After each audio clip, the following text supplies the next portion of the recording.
بسم الله الرحمن الرحيم. الحمد لله الذي أنزل على عبده الكتاب ولم يجعل له عوجا قيما لينذر بأسا شديدا من لدنه ويبشر المؤمنين الذين يعملون الصالحات أن لهم أجرا حسنا ماكثين فيه أبدا وينذر الذين قالوا اتخذ الله ولدا ما لهم به من علم ولا لآبائهم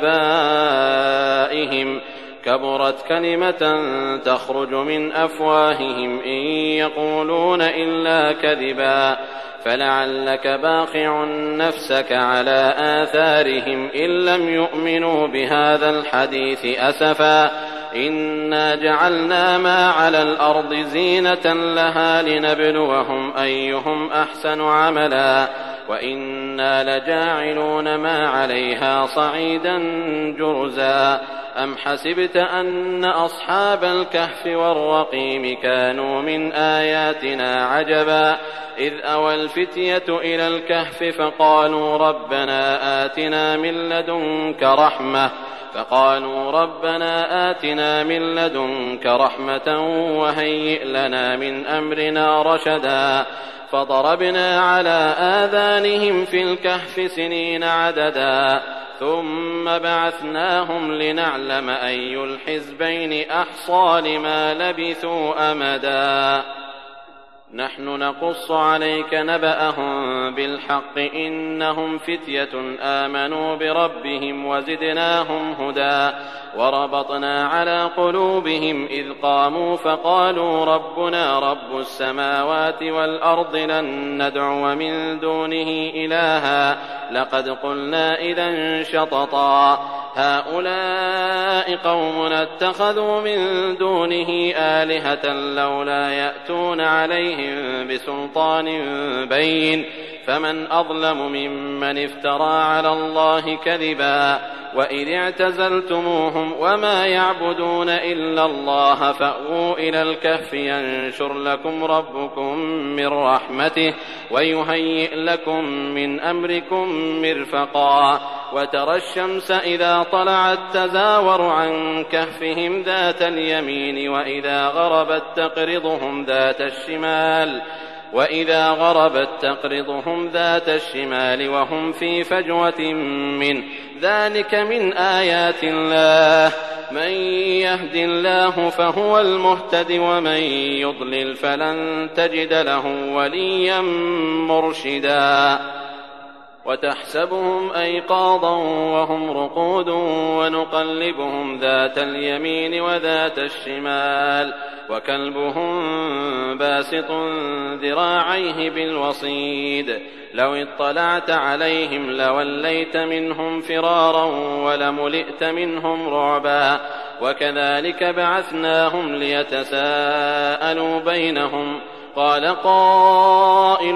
منهم كم لبثتم قالوا لبثنا يوما أو بعض يوم قالوا ربكم أعلم بما لبثتم فابعثوا أحدكم بورقكم هذه إلى المدينة فلينظر أيها أزكى طعاما فليأتكم برزق منه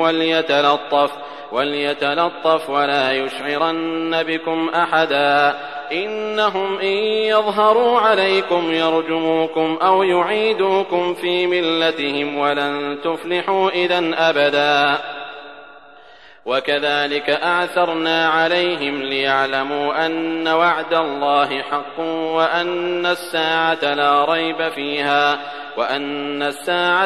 ريب فيها إذ يتنازعون بينهم أمرهم فقالوا بنوا عليهم بنيانا ربهم أعلم بهم قال الذين غلبوا على أمرهم لنتخذن عليهم مسجدا سيقولون 3 رابعهم كلبهم ويقولون 5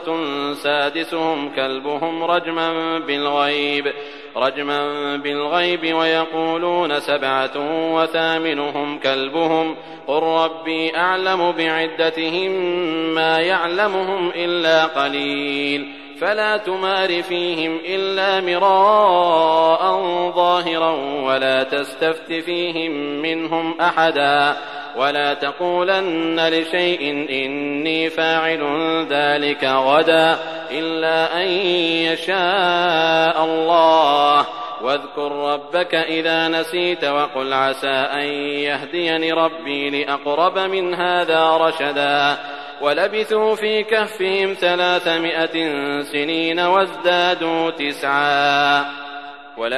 في كهفهم 300 سنين وازدادوا تسعا قل الله أعلم بما لبثوا له غيب السماوات والأرض أبصر به وأسمع ما لهم من دونه من ولي ولا يشرك في حكمه أحدا واتل ما أوحي إليك من كتاب ربك لا مبدل لكلماته ولن تجد من دونه ملتحدا واصبر نفسك مع الذين يدعون ربهم بالغداة والعشي يريدون وجهه ولا تعد عيناك عنهم تريد زينة الحياة الدنيا ولا تطع من أغفلنا قلبه عن ذكرنا واتبع هواه وكان أمره فرطا وقل الحق من ربكم فمن شاء فليؤمن ومن شاء فليكفر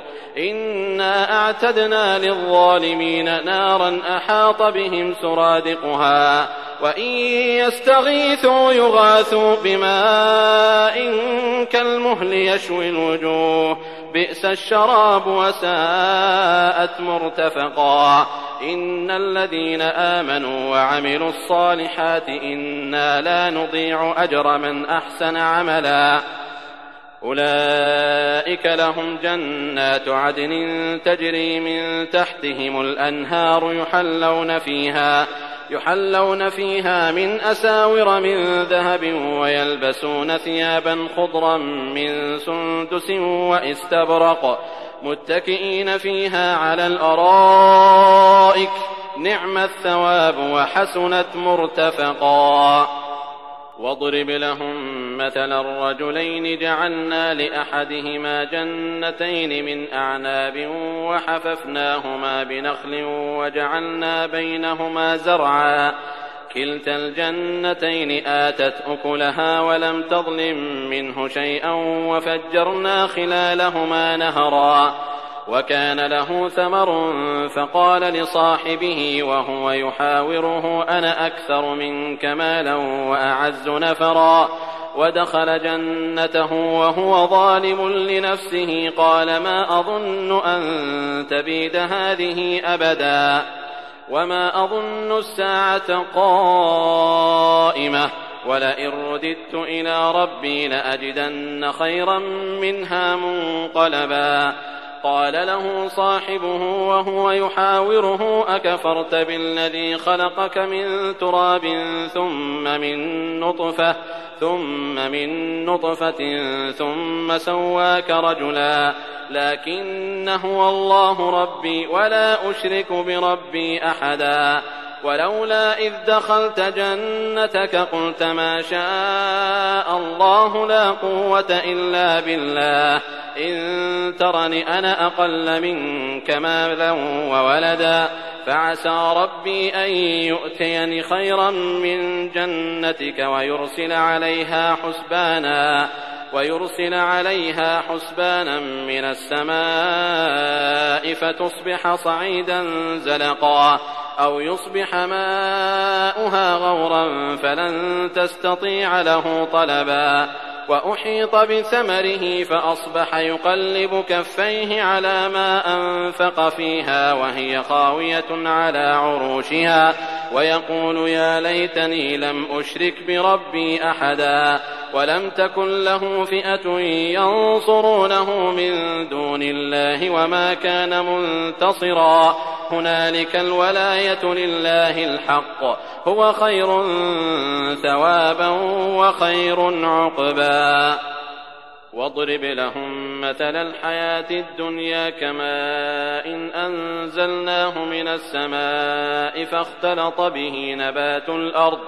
فاختلط به نبات الأرض فأصبح هشيما تذروه الرياح وكان الله على كل شيء مقتدرا. المال والبنون زينة الحياة الدنيا والباقيات الصالحات خير عند ربك ثوابا وخير أملا. ويوم نسير الجبال وترى الأرض بارزة وحشرناهم فلم نغادر منهم أحدا وعرضوا على ربك صفا لقد جئتمونا كما خلقناكم أول مرة بل زعمتم أن لن نجعل لكم موعدا. ووضع الكتاب فترى المجرمين مشفقين مما فيه ويقولون يا ويلتنا ما لهذا الكتاب لا يغادر صغيرة ولا كبيرة إلا أحصاها ووجدوا ما عملوا حاضرا ولا يظلم ربك أحدا. وإذ قلنا للملائكة اسجدوا لآدم فسجدوا إلا إبليس كان من الجن ففسق عن أمر ربه أفتتخذونه وذريته أولياء من دوني وهم لكم عدو بئس للظالمين بدلا. ما أشهدتم خلق السماوات والأرض ولا خلق أنفسهم وما كنت متخذ المضلين عضدا. ويوم يقول نادوا شركائي الذين زعمتم فدعوهم فلم يستجيبوا لهم وجعلنا بينهم موبقا. ورأى المجرمون النار فظنوا أنهم مواقعوها ولم يجدوا عنها مصرفا. ولقد صرفنا في هذا القرآن للناس من كل مثل وكان الإنسان أكثر شيء جدلا. وما منع الناس أن يؤمنوا إذ جاءهم الهدى ويستغفروا ربهم إلا أن تأتيهم سنة الأولين أو يأتيهم العذاب قبلا. وما نرسل المرسلين إلا مبشرين ومنذرين ويجادل الذين كفروا بالباطل ليدحضوا به الحق واتخذوا آياتي وما أنذروا هزوا.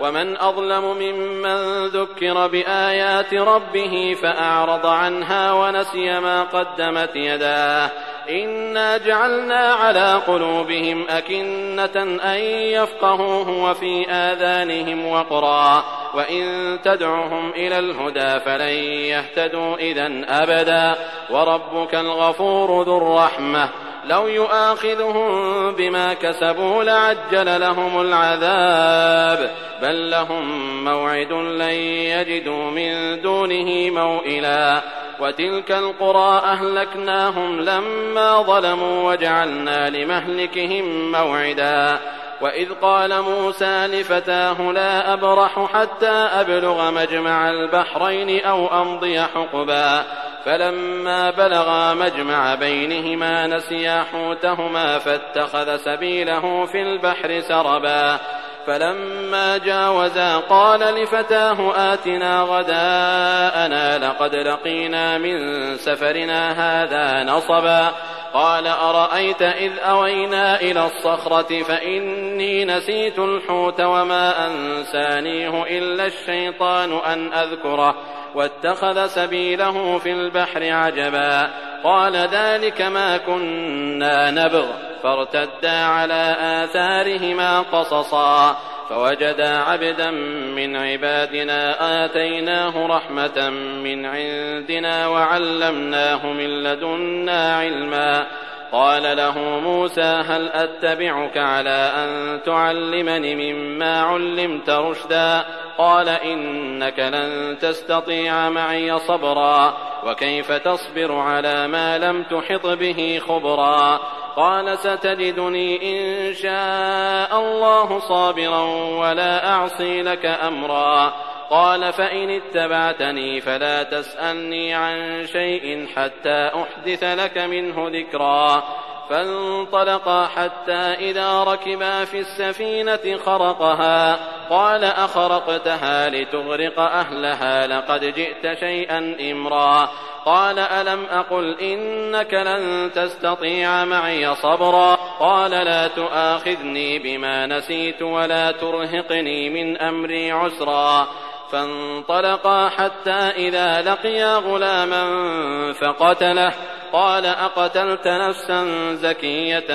بغير نفس لقد جئت شيئا نكرا قال ألم أقل لك إنك لن تستطيع معي صبرا قال إن سألتك عن شيء بعدها فلا تصاحبني قد بلغت من لدني عذرا فانطلقا حتى إذا أتيا أهل قرية استطعما أهلها فأبوا أن يضيفوهما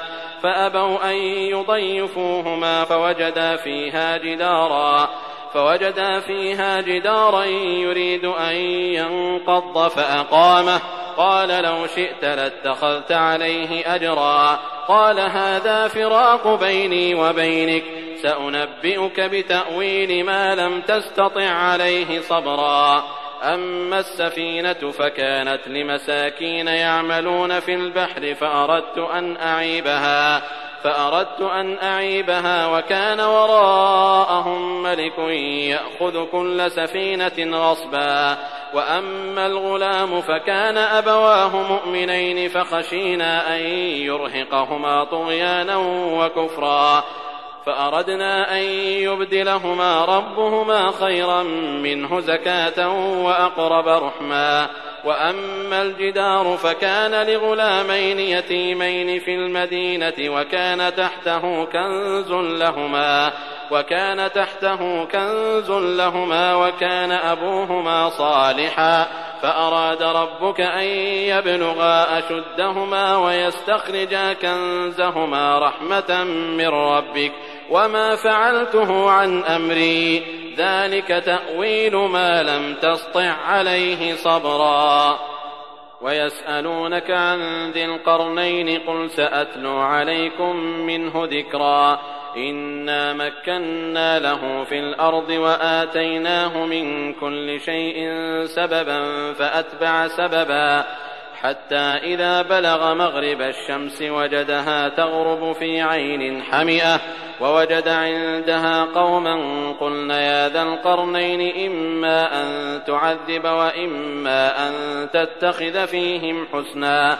قال أما من ظلم فسوف نعذبه ثم يرد إلى ربه فيعذبه عذابا نكرا وأما من آمن وعمل صالحا فله جزاء الحسنى وسنقول له من أمرنا يسرا ثم أتبع سببا حتى إذا بلغ مطلع الشمس وجدها تطلع على قوم لم نجعل لهم من دونها سترا كذلك وقد أحطنا بما لديه خبرا ثم أتبع سببا حتى إذا بلغ بين السدين وجد من دونهما قوما لا يكادون يفقهون قولا قالوا يا ذا القرنين إن يأجوج ومأجوج مفسدون في الأرض فهل نجعل لك خرجا على أن تجعل بيننا وبينهم سدا قال ما مكني فيه ربي خير